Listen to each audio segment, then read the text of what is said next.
Halo semuanya, kami dari kelompok 1 R005. Di sini kami membahas mengenai pendekatan dan metode pembelajaran bahasa di sekolah dasar. Nah, yang mana di sini terdapat 15 pendekatan dan 9 metode. Untuk lebih lengkapnya, silahkan simak video ini sampai habis ya. Pernahkah kalian menggunakan kata yang sama untuk makna yang berbeda ketika berbicara kepada orang lain? Nah, ada 3 pendekatan dalam makna bahasa Indonesia. Yang pertama itu pendekatan konseptual, yang pada dasarnya berpaham bahwa setiap satuan ujaran, leksem atau kata, pada dirinya secara inheren telah terkandung suara konsep, gagasan, ide, atau pemikiran mengenai sesuatu yang ada, terjadi, atau yang dilakukan dalam dunia nyata. Yang kedua, pendekatan komponensial. Komponensial ini berteori bahwa makna yang terkandung setiap kata itu dapat dianalisis atau diuraikan atas sejumlah ciri atau komponen yang membentuk makna kata itu secara keseluruhan. Analisis komponen makna ini dapat digunakan untuk membedakan makna kata-kata yang disebut bersinonim. Misalnya kata kandang, rumah, hotel, atau istana merupakan sinonim karena menyatakan ciri makna dari bangunan tempat tinggal. Namun, hotel, rumah, dan istana digunakan untuk manusia, sedangkan kandang tidak digunakan untuk manusia. Ada pendekatan operasional yang berteori bahwa makna setiap leksem atau kata sangat bergantung pada konteks kalimat di mana kata itu digunakan. Misalnya kata adik jatuh dari pohon nangka, maka kata jatuh bermakna gerakan dari atas ke bawah. Diam-diam dia jatuh cinta kepada temanku, makna jatuh adalah menjadi. Lalu ada lain harganya jatuh lagi. Kata jatuh di sini berarti merosot. Baiklah, selanjutnya ada pendekatan nativisme. Pandangan ini berpendapat bahwa anak sudah dibekali secara alamiah dengan apa yang disebut LED, Language Equation Device. LED sudah diprogramkan untuk mengolah butir-butir tata bahasa yang dianggap sebagai suatu bagian dari otak. LED membekali anak dengan kemampuan alamiah untuk dapat berbahasa. Dengan demikian, belajar berbahasa pada hakikatnya hanyalah mengisi detail dalam struktur yang sudah ada secara alamiah. Nah, selanjutnya ada pendekatan kognitif, yaitu kemampuan berbahasa anak diperoleh sebagai akibat dari kematangan kognitif anak. Bahasa dalam pandangan kognitif distrukturalisasi dan dikendalikan oleh nalar. Dengan demikian, perkembangan kognisi sangat berpengaruh pada perkembangan bahasa. Nah, selanjutnya ada pendekatan interaksi sosial. Pendekatan ini merupakan perpaduan teori-teori yang telah disebutkan di atas tadi. Inti pembelajaran interaktif adalah siswa membuat pertanyaan atau mencari masalah sendiri dan berusaha menyelesaikannya sendiri juga. Hal ini akan meningkatkan kreativitas dan berpikir kritis mereka. Nah, selanjutnya ada pendekatan tujuan penerapan. Pendekatan tujuan ini sering dikaitkan dengan cara belajar tuntas. Dengan cara belajar tuntas, suatu kegiatan belajar mengajar dianggap berhasil apabila sedikit-dikitnya 85% dari jumlah siswa yang mengikuti pelajaran itu menguasai minimal 75% dari bahan ajar yang diberikan oleh guru. Baiklah, selanjutnya yaitu pendekatan struktural.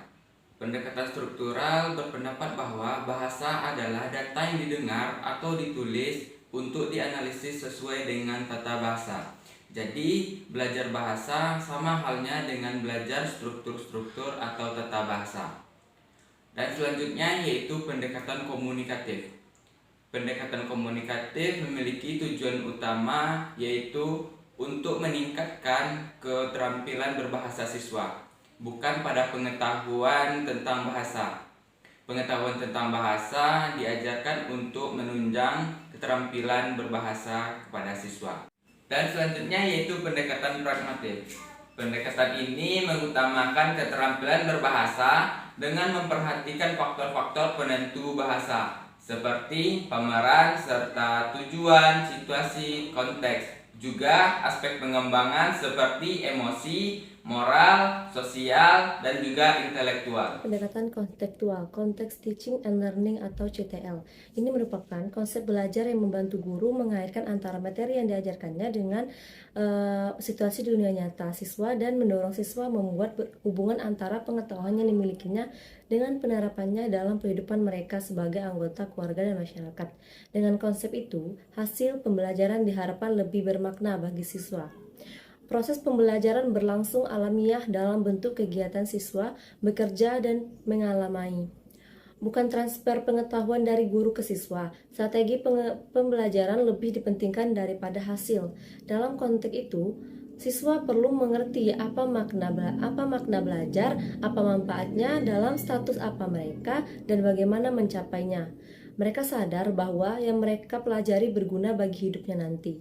Dengan begitu, mereka memposisikannya sebagai diri sendiri yang memerlukan suatu bekal untuk hidupnya nanti. Selanjutnya, pendekatan terpadu dalam bidang bahasa hampir sama dengan pendekatan whole language, yang pada dasarnya pembelajaran bahasa senantiasa harus terpadu, tidak terpisahkan antara keterampilan berbahasa, menyimak, berbicara, membaca, dan menulis, dengan komponen kebahasaan, tata bunyi, tata makna, tata bentuk, dan tata kalimat, juga aspek sastra. Di samping itu, untuk kelas-kelas rendah, pendekatan terpadu ini menggunakan jenis pendekatan lintas bidang studi, yang artinya pembelajaran bahasa Indonesia dapat disatukan dengan mata pembelajaran lain seperti pendidikan agama, matematika, sains, pengetahuan sosial, kesenian, dan pendidikan jasmani. Dan selanjutnya pendekatan cara belajar siswa aktif atau CBSA. Pendekatan ini merupakan suatu sistem pembelajaran yang menekankan kadar keterlibatan siswa intelektual dan emosional untuk mencapai tujuan pembelajaran. Kadar CBSA dapat dilihat dari aktivitas belajar siswa tinggi, aktivitas guru sebagai fasilitator, desain pembelajaran berfokus pada keterlibatan siswa, suasana belajar kondusif. Misal, dalam pembelajaran membaca permulaan di kelas 1 dapat dilaksanakan secara individual, kelompok, atau klasikal. Kegiatan secara individual dapat membaca nyaring bagi siswa yang sudah lancar membaca. Dapat pula membaca gambar, menyusun balok-balok huruf menjadi kata, menjodohkan gambar dan kata. Dan terakhir, pendekatan keterampilan proses. Keterampilan proses adalah kemampuan yang dibangun oleh sejumlah keterampilan dalam proses pembelajaran yang meliputi pertama, keterampilan intelektual, kedua, keterampilan sosial, ketiga, keterampilan fisik. Keterampilan proses berfungsi sebagai alat menemukan dan mengembangkan konsep. Konsep itu akan menunjang pula keterampilan proses. Keterampilan proses dalam mata pembelajaran bahasa Indonesia meliputi kegiatan mengamati, menggolongkan, menafsirkan, menerapkan, dan mengkomunikasikan.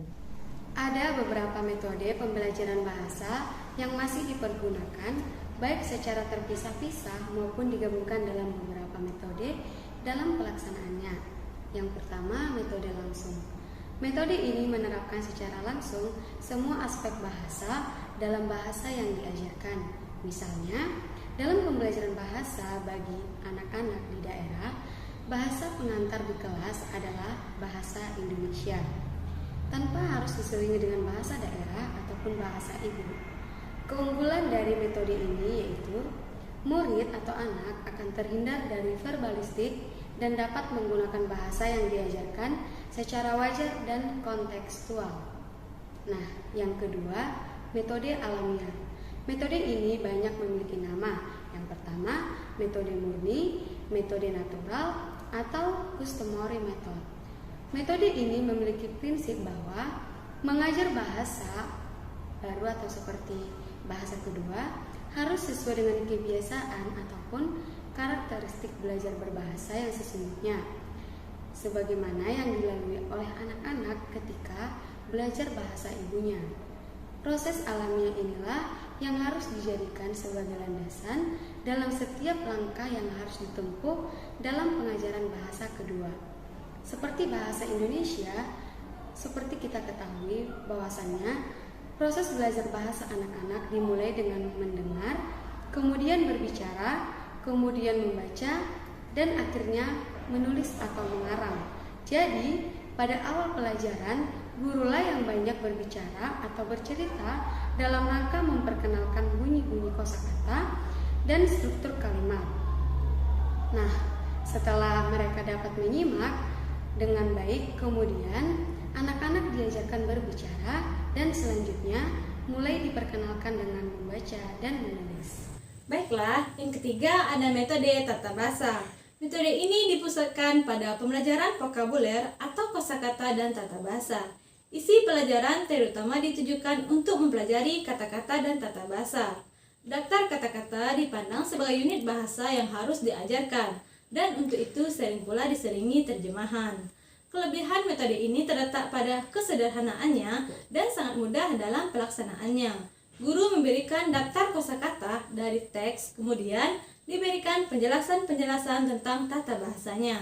Yang keempat, ada metode terjemahan atau the translation method. Metode terjemahan merupakan metode yang lazim digunakan untuk pengajaran bahasa asing, termasuk dalam hal ini bahasa Indonesia yang merupakan bahasa kedua setelah penggunaan bahasa ibu, yakni bahasa daerah. Prinsip pembelajarannya adalah bahwa penggunaan bahasa asing dapat dicapai dengan cara latihan terjemahan dari bahasa asing ke dalam bahasa ibu atau ke dalam bahasa yang dikuasainya. Misal, latihan terjemahan dari bahasa Indonesia ke dalam bahasa daerah atau dari bahasa Inggris ke dalam bahasa Indonesia. Kelebihan metode ini terletak pada kepraktisan pelaksanaannya dan dalam hal penguasaan kosakata dan tata bahasa dari bahasa yang baru dipelajari oleh siswa. Metode pembatasan bahasa. Metode ini menekankan pada pembatasan dan penggradasian kosakata dan struktur bahasa yang akan diajarkan. Pembatasan itu dalam hal kekerapan atau penggunaan kosakata dan urutan penyajiannya. Kata-kata dan pola kalimat yang tinggi pemakaiannya di masyarakat diambil sebagai sumber bacaan dan latihan penggunaan bahasa. Selanjutnya yaitu metode linguistik. Nama lain dari metode ini adalah metode oral-aural. Prinsip yang menjadi landasan metode ini adalah pendekatan ilmiah, sebab yang terjadi landasan pembelajarannya senantiasa hasil dari penelitian para linguis atau ahli-ahli bahasa. Titik pembelajarannya pada penguasaan bahasa lisan. Sebelum pembelajaran diteliti terlebih dahulu persamaan dan perbedaan bahasa ibu dengan bahasa yang akan diajarkan, terutama persamaan dan perbedaan mengenai bunyi-bunyi bahasa, perbendaharaan kosakata, struktur kata dan kalimat. Urutan penyajian bahan pembelajarannya disusun sesuai tahap-tahap kesukaran yang mungkin dialami siswa. Persamaan kedua, bahasa tersebut terlebih dahulu diajarkan, kemudian baru perbedaan-perbedaannya melalui latihan-latihan yang intensif.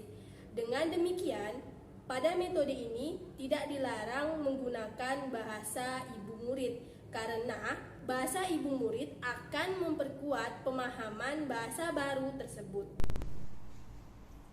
7. Metode SAS atau metode struktural analitik sintetik bersumber pada ilmu jiwa Gestalt yang berpandangan bahwa pengamatan atau penglihatan pertama setiap manusia adalah global atau bersifat menyeluruh.